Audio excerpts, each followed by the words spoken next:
Hey everyone, I'm Cecil Laird. I'm Fuego here. And this is your horror show news with booze! Once again. Thank you for tuning in this fabulous Friday. And first bit of information is the fact that Bill Condon, who us horror fans know from doing Candyman Farewell to the Flash, but he also did Gods and Monsters, which was about the last days of the director of the original Frankenstein and Bride of Frankenstein movie. Most recently, he did Beauty and the Beast, not horror, but it made a crap ton of money, and now he's being eyed by Universal to direct The Bride of Frankenstein, which is kind of funny because we haven't even seen a Frankenstein movie yet. Like, that's getting putting the cart before the horse a little bit.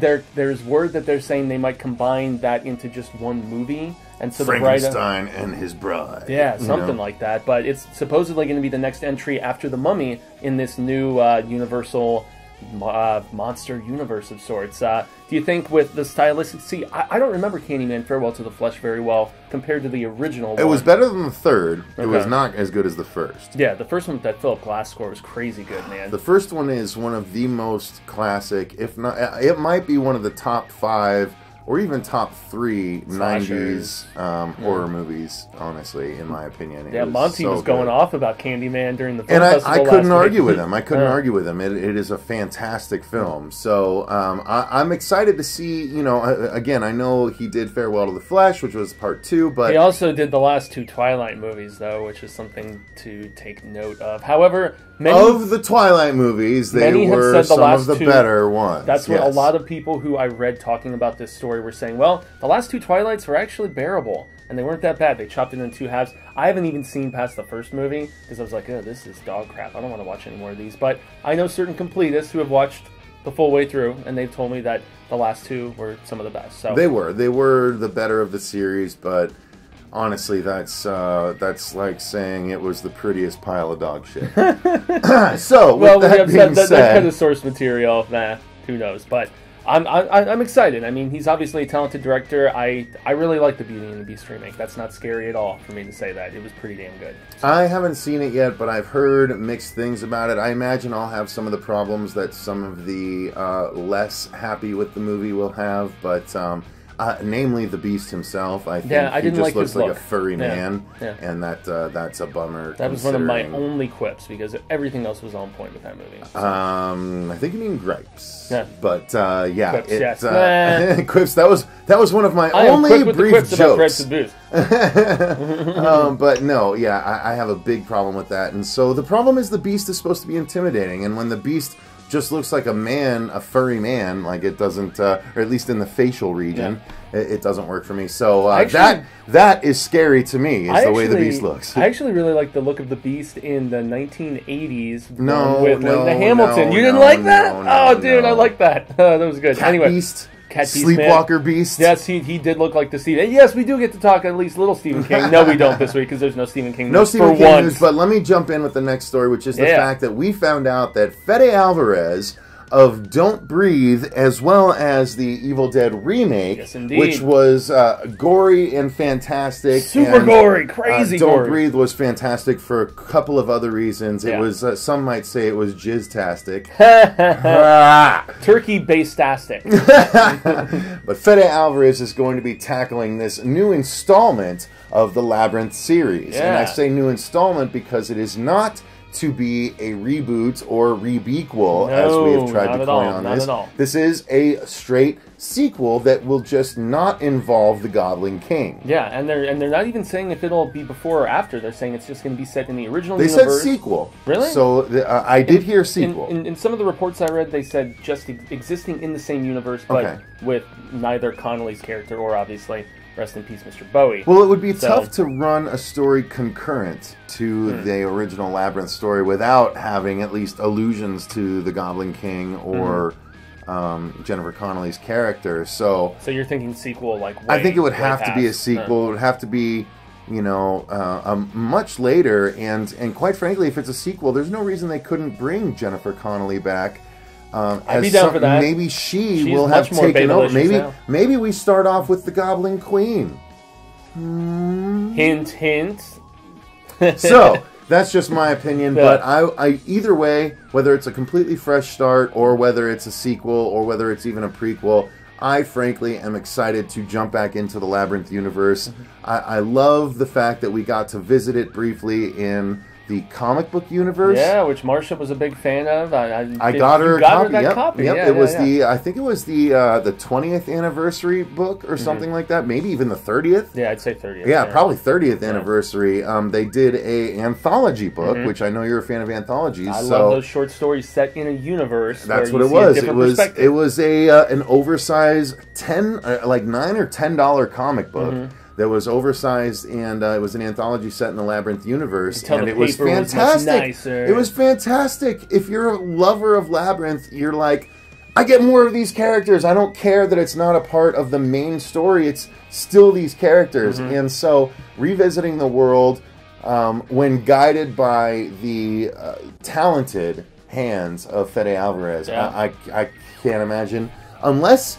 The only person I'd be more excited about is if it was Guillermo del Toro revisiting Labyrinth. Yeah, because of Pan's Labyrinth and stuff like that. He shows that. Well, that's a little on the nose, but you're right. You're right. In the back of my mind, I must have been thinking that. That's immediately what I was thinking. I'm just hoping that they go with actual puppetry and creature effects and stuff again, as opposed to getting too CGI heavy. It'd be a big mistake not to. Yeah, that is my only worry about this. But you know, Alvarez is awesome. He really showed his hand in just very carefully directing stuff in Don't Breathe. I felt his touch so much more so in that than I did with the Evil Dead remake, which I had mixed feelings about, being the fact that I love that property so much. Well, but that one was still very well directed, and it technically was feel like in an canon. Evil Dead movie. It was in canon in a couple of different ways. Well, and as we find out in the post credits, we find out in the post credits. Well, no, but not only that, but the end of Ash vs. Evil Dead season 2, the book is found by the cabin in a time we don't know, by what we assume is the girl from the Evil Dead movie. That's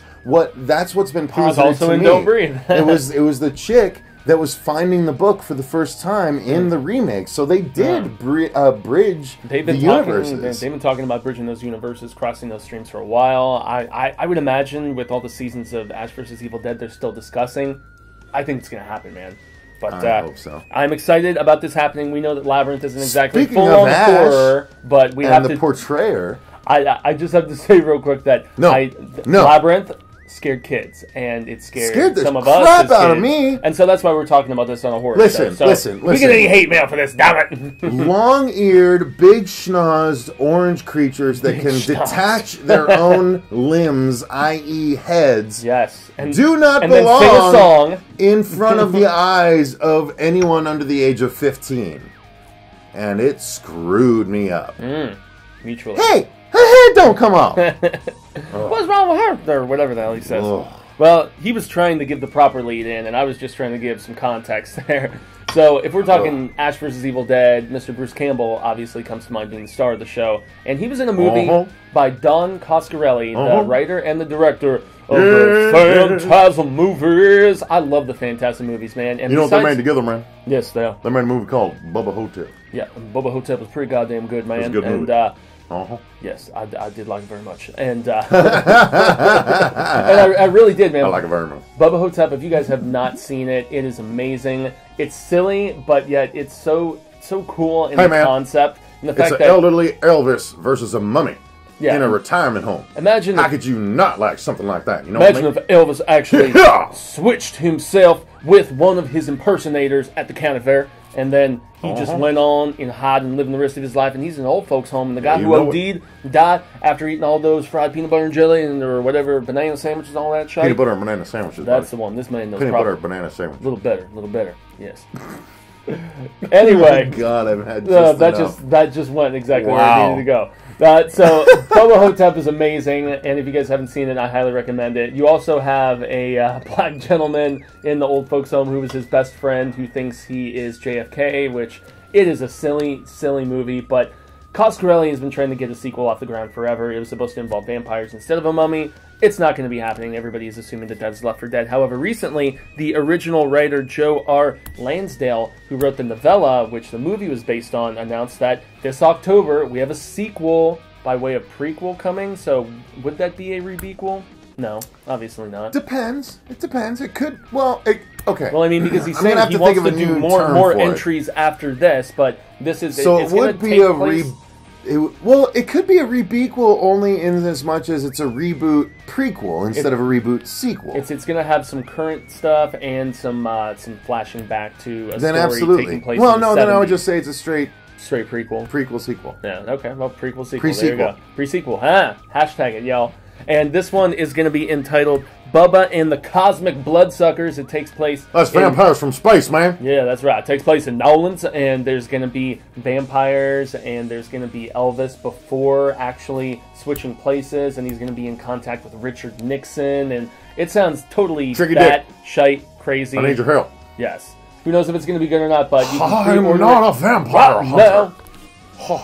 I would love to see Elvis. I have had clearly too much he's on exactly this where one. he needs to be, guys. Sorry, y'all. This is going to be a fun one, isn't it? Because we still got 4 more stories, bros. But, yeah. All right, can I do the next one? Sequel is, or a prequel, is going to be fun. Next one. Next one is the fact that Ridley Scott left a little tiny hint out there that apparently the idea is open to him, or rather he is open to the idea of pulling a Princess Leia, Grand Moff Tarkin, Jeff Bridges from Tron, Robert Downey Jr., Michael Douglas, on Sigourney Weaver. Yeah. That is to say that he is not necessarily against the idea of digitally de-aging Sigourney Weaver to insert Ripley into his prequel trilogy. The first of which being Prometheus, the second of which being the Alien Covenant movie that is coming up, the third of which being Alien Paradise, if I'm not mistaken. Did he just move the title from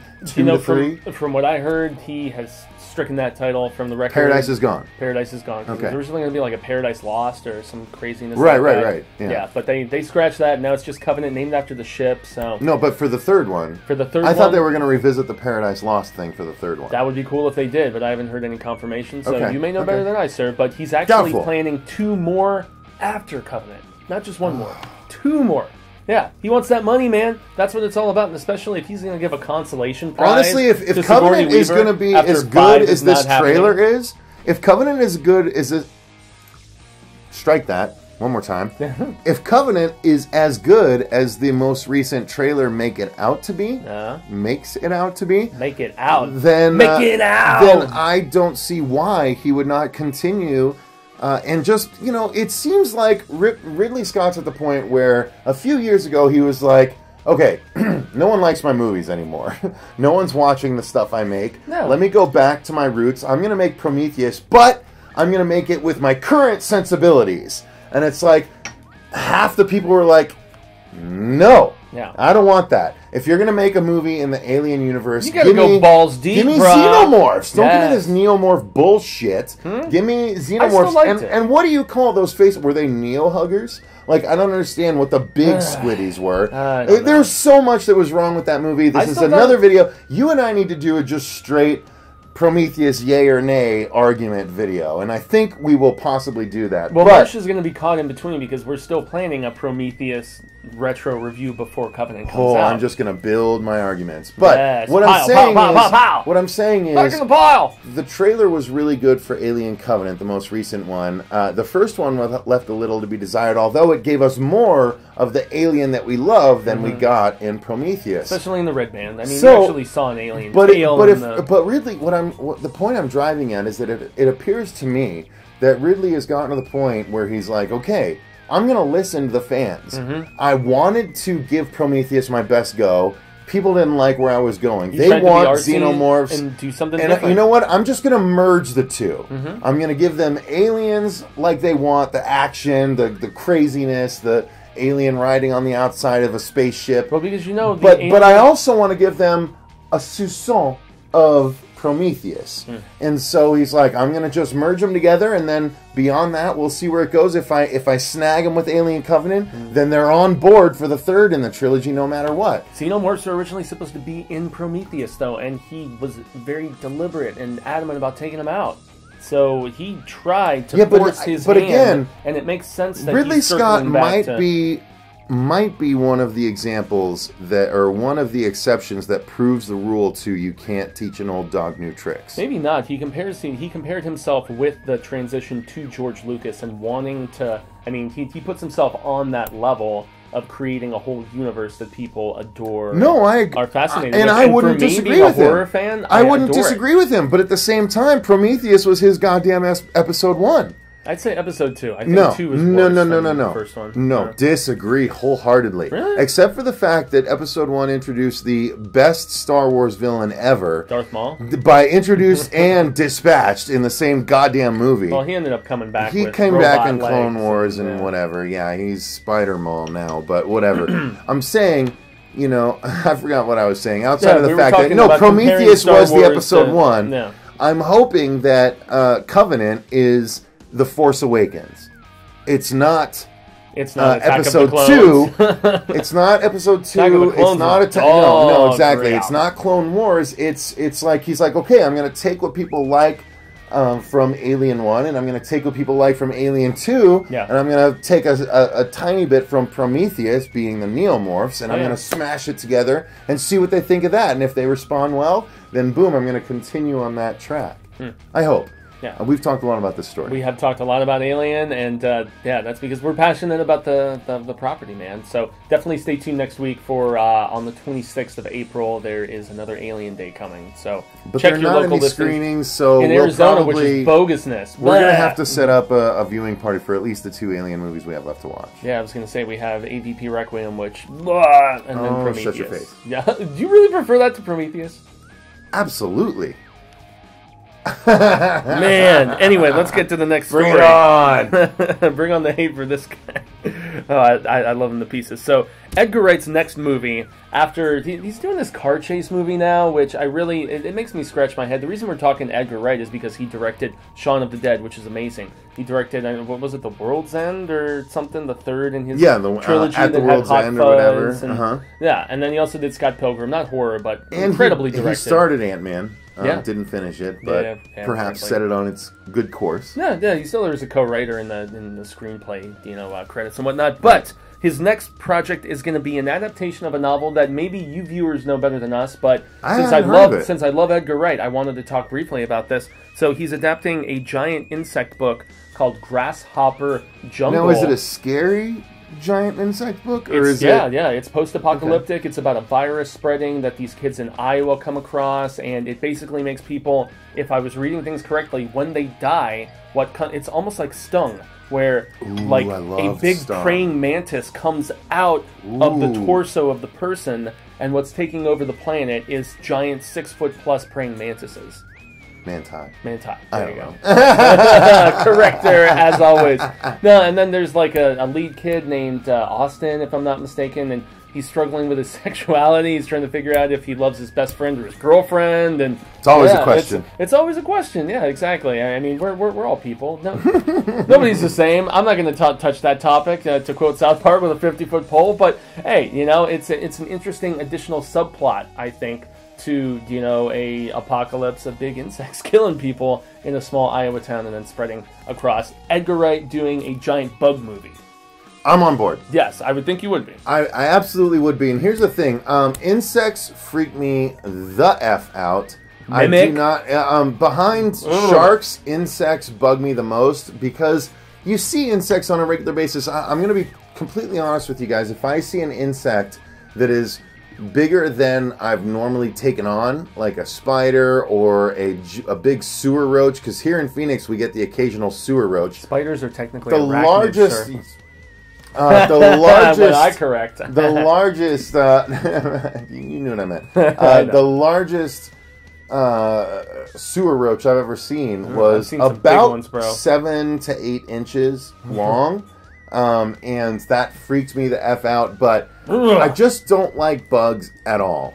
Sharks can actually eat me. Bugs can overwhelm me. I don't know. I've seen movies where the bugs get big and chow on people. Well, and they don't scare me, though, because I would just stay out of the way. And Mimic. No, I was going to say Mimic is a good one. One of my favorites, honestly, the one I saw growing up that always got me was Them. I loved Them, the giant ants. Yeah, that was 50s. Yeah. So I gotta say, I'm into the idea of it, and I'm into the fact that Edgar Wright is doing. It's like, what is Edgar Wright going to do with a giant? That's insect? why we're talking about it. Are they giant murderous insects? I want to say they are, if they're trying to forcibly take over the world, but since I don't know much Grasshopper about the property, Jungle, though, doesn't necessarily scream horror, or you know. I'm honestly wondering if it's are more grasshoppers eat leaves, like grasshoppers don't really. And yet that was an interesting dynamic that I thought of when I'm like, oh, the title's Grasshopper Jungle, but yet it's about giant praying mantises, and this is all research. Manti. Yes, I'm just Manti. kidding. I don't know. Manti, you guys. So yeah, on to another bit of maybe less intriguing news, but it's kind of peculiar, and we have to make mention of it, is the fact that last week we were talking about that comic series for Kong Skull Island, which is going to flesh out backstory and jump forward a little bit in this new, as they have dubbed it, Monsterverse that Warner Brothers and Legendary are doing. However, you know how there's always like a Armageddon to your Deep Impact? There's always like similar movies Volcano that seem to your Dante's Peak. Exactly. Stuff that comes out about the same time where it's like the exact same story. Well, I'm thinking the Bye Bye Man people are jumping on the hype train of King Kong, because apparently they are developing a television series about the original Kong Skull Island, and it's going to be called King Kong Skull Island. Because they own the King Kong name, so they can do that. I'm assuming either that, or maybe he's just public domain, because they claim that they're basing it off of the original 1930s film. Oh. Well, no, the reason that Legendary has been calling it Kong Skull Island is because they don't own the rights to King Kong. Oh, well, that's exactly what it is then. Then it's just going to be, or so on. So it's just the people that actually own the name going like, yeah, well, we're going to pull out our big ape D. the BAD. And be like, you're going to put out a comic, we're going to put out a TV series, and we're going to all over. I don't know what that even means. No, I know exactly what that means. It's kind of scary. But the fact that the Bye Bye Man people, it's a husband and wife team, and they're the ones developing this, this is all according to Deadline, and this is officially in development. It's really just the Bye-Bye Call. It's officially happening. Bye Bye Man was very, very forgettable, and just, the fact that you could see... I would like to see more Bye Bye Man without this garbage origin story Bye Bye Man crap. I want to see... Let Doug Jones shine as the Bye Bye Man, since he got to play him. He was like hiding in the shadows. He was barely in there, and towards the end we got to see him. We did see him a little bit more in the end, but as far as disappointing horror movies, it was definitely dissipating horror movies. Yes, exactly. One of my worst of the year so far that we've covered. It was pretty rough. So yeah, I should say King Kong Skull Island. Beware of this as it approaches, and who knows. Last but not least, we have what I'm calling Terror at TNT Television, and this is an update of how they've been trying to fashion this horror block for a while. We've covered it in pieces, and so since there were some updates, and it was a thin news week, we're talking a little bit more. So first and foremost, there is one show that is out, and that is the one that I did not want to see, which was a Let the Right One In television series. I think you were more receptive to it than I was. It's not all the way out, but it was passed on by TNT, right? Yeah. Yep. And so the trailer, excuse me, not the trailer, the pilot. Correct? Episode. Yeah. So the pilot episode was made for TNT. It did not get picked up, and now it's basically a free agent. And so another network could pick it up, or it could be Dead on Arrival. Dead on Arrival. DOA. Just like that. Indeed, they are. The next one, surprisingly, the Snowpiercer series has been picked up. Snowpiercer! Yeah. Get around in your snow and your pierce. No, you know what? The reception of that movie was phenomenal, especially once it hit Netflix. Oh, it was bomb. Like, I didn't know anyone talking about it until it hit Netflix, and then everyone was like, "Oh my god, did you see Snowpiercer?" And it's like, based on a graphic novel. Snowpiercer is a really basic concept. It's a dude trying to advance from the back of a post-apocalyptic train that is divided up by class all the way to the front. Played by none other than Captain America. But played exceedingly well. Like, the movie was surprisingly deep.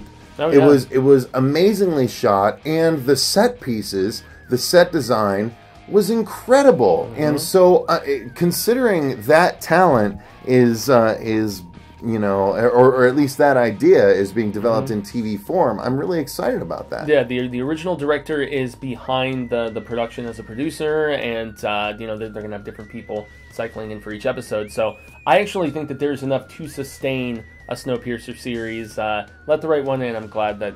I'm actually hoping that doesn't end up happening. But the last bit of information, you know that there's a series that I absolutely adore oh so very much. So much so that I'm actually going to be moving all 31 episodes to the horror show this October as I relaunch in Fuego-tainment. But that's Tales from the Crypt. And I love the EC Comics. I love the 70s versions of the film that they did in Britain. There was also a Vault of Horror film, if I'm not mistaken. But yeah, Tales from the Crypt has tried so damn hard to get revived on TNT. And it's been rights issues galore. Shyamalan developing it, and yet they just announced this week that an exec, if I could talk properly, an exec from TNT was like, yeah, we're going to have to push it even further beyond the fourth quarter of 2017 because we've made progress, but we don't have these rights figured out.